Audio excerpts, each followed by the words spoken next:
No time for an introduction. Let's go ahead and get into it. Today we're going to be talking about William Zeigler. In 1975, William lived in Winter Garden, Florida with his wife Eunice. Together they owned and operated a furniture store, so they weren't hurting for money. But William didn't like his wife, and he also wanted more money. How do you kill two birds with one stone? You kill the bird. So, between June and the end of 1975, William concocted a plan. During this time, he got 2 life insurance policies on Eunice, totaling about $500,000. He also got another friend of his to purchase a hot gun, wink wink, so he could play around with it. So his friend went to his friend, got a gun, purchased it, gave it to William, and William was like, gee, thanks. Now, on Christmas Eve of 1975, William, his wife Eunice, and Eunice's parents went to the furniture store. Why, I don't know, but they all showed up. Now, while they was there, Eunice was talking to William, and she turned her back to him, hands in pocket, completely unsuspecting. He just pulled out a gun, pew, killed her. Dead. Now, the parents was in the furniture store, so the dad actually came up to William and started fighting him. They had a scuffle. Now, William's a strong boy, so he actually overpowered the dad, and then he killed him too. Double homicide. Now, the mom's still in the store. Now, she hitting the little Kim, ducking and dodging between the furniture, and so William had to play hide and seek until he finally found her. When he did find her, she put her hand up to block the bullet, but it went through the hand, so she died. Now, William's also a busy boy, so that night he actually had an appointment to meet up with another friend about an hour after the store closed. That friend showed up, but he showed up with another person. William was taken off guard, but did that stop him though? No, it did not. So that night, William took the 2 guys to a random orange field so they could start shooting the guns. It was later determined that he was just trying to get gun residue on their hands so he could frame them later. He even got his friends to reload one of the guns. Now, when they came back to the furniture store, he wanted to get both of them inside, but the third random person, he was like, I ain't going, so he dipped. So William looked at his friend and was like, oh well, and he killed him. Quadruple homicide. Now, William stayed booked and busy because he had another appointment. Guess who with?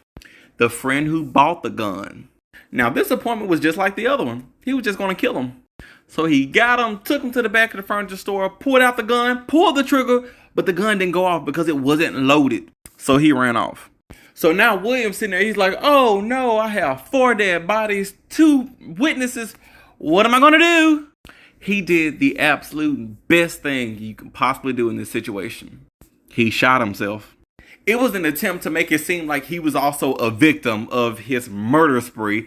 And yeah, the police, they didn't even buy it. So he killed his wife, killed his parents, killed his best friend, didn't get any insurance money, and he's in the Department of Corrections on death row in Florida. Crazy, right?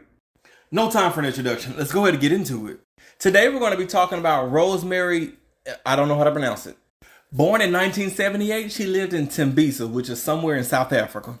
It was there her and her boyfriend Maurice had a kid, and she became a police officer. But then everybody around her just started dying. March 2012, her cousin, whose name was Witness, dead. Beat to death, but Rosemary got some of the money. June 2013, her sister Audrey, dead. Beat up and poisoned. Guess who got some of the money? That same month in 2013, her niece Mother, dead. Guess who got some of the money? Now, Maurice was getting suspicious at this point, and guess what happened? Dead. Stabbed over 80 times and dumped in another town. Guess who got some of the insurance money? Now, remember, her sister Audrey was already gone, and her nephew was lonely, so she was like, I'll fix that. Guess who got the insurance money? And nobody said anything. They just kept giving her money, and everybody's dying. But was she done, though? No, she was not. June 22nd of 2018, her other nephew, his name was Brilliant. Guess what happened? Dead. Now, Rosemary had a friend that worked with her at the police station. Her name was Nomsa. Now, Nomsa's over there, and she wants some of this money, too. So she's asking Rosemary, what can we do about this? So they decided they were just going to unalive some more people. Now, Rosemary literally done ended almost all of her family, but she had another sister who had 5 kids. And Nomsa's over there thinking, you know what? I don't mind being a rich widow. So that's when they hire a hitman. Rosemary told the hitman that she wanted her sister and all 5 of her sister's kids to burn alive. Now, Nomsa's not a picky girl, so she just told the hitman, whatever, just make sure I get some money. And the hitman's like, okay. But then the hitman goes and tells the police, and he tells Nomsa's husband, Justice. Now the police come and do this big old thing, and they finally bust the women, right? They arrest Rosemary, but Nomsa, they let her go because they said she's too pregnant. They just let the woman go.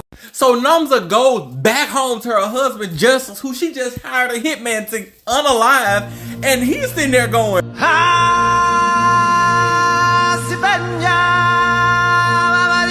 Now Justice ends up putting a gate to his bedroom door so his wife Nomsa couldn't get in at night. Their marriage obviously fell apart, but when she left, this is what Justice said. This is a direct quote.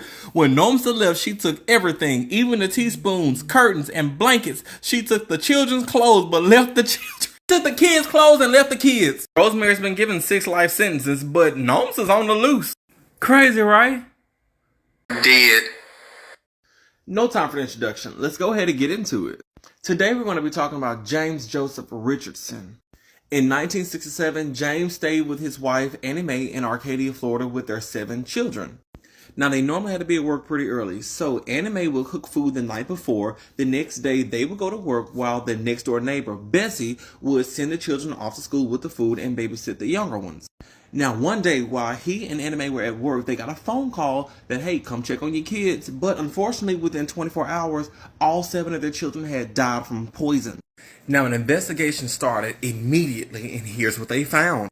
The babysitter Bessie and another neighbor found poison in their shed behind the house.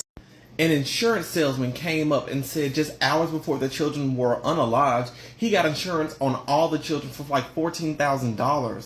While he was in jail awaiting trial, an informant came out and said, yeah, he told me while we were in the cell that he killed all of his children.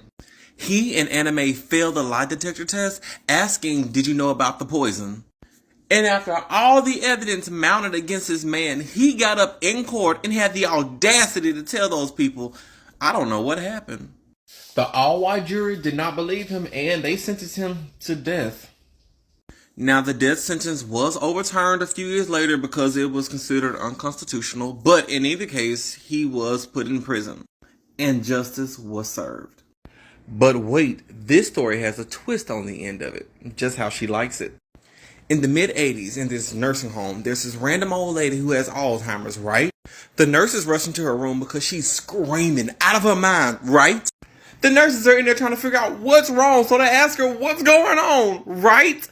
And this random old broad says, I killed the kids.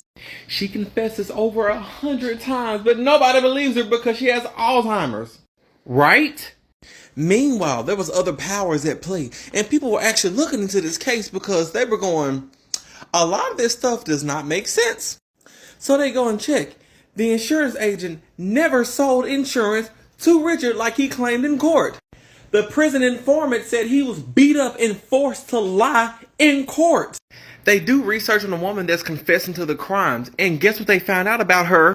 She had 2 previous husbands, both of whom she killed. The last one, guess how she killed him? She poisoned him. Then they found out it's the same lady that found the poison in his backyard. The same lady that was babysitting the kids. It was Bessie. Bessie. So after spending 21 years in prison, his wife left him, his kids died, his health failed him in prison. When he got out, he only initially got $150,000. And Bessie was never charged.